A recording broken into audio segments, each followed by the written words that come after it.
চাকরি পাওয়া অত সোজা না, তোমার ইন্টারভিউ ছাড়া কোনো চাকরি হয় না।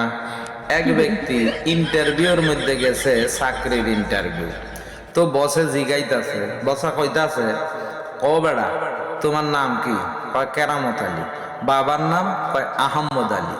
কয় বাড়ি কোথায়? নোয়াখালী। থাকেন কোথায়? কয় মহাখালী। বাড়িতে কে কে আছে? কয় বাসা খালি। সংসার চলে কিভাবে? কয় জোড়াতালি। ভাই বোন কজন? এক খালি। তা আপনি করেন কি? কয় করি আমি তালিবালি।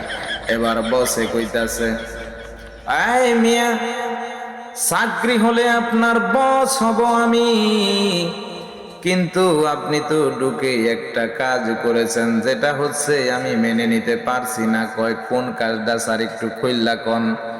কয় চাকরি হলে আমি আপনার বস হব। আপনি যখন গেটে আসলেন, আমার রুমে আসলেন, সঙ্গে সঙ্গে আমাকে একটা সালাম দেওয়া দরকার ছিল, আপনি তো সালাম দিলেন না। এবার ওই ব্যক্তি বলতেছে, কয় স্যার, ও স্যার গো, কয় সালাম তো স্যার ছোট বড় সিনিয়র জুনিয়র বস কিংবা চাকরিজীবী দেখে দেয় না। সালাম স্যার কোনো নেতা খেতা দেখে দেয় না।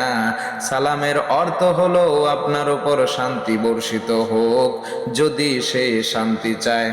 এবার বস কইতাছে, আরে মিয়া, তুমি সালাম দিলে তো তারপরে শান্তি আইবো। शाबाश बेटा।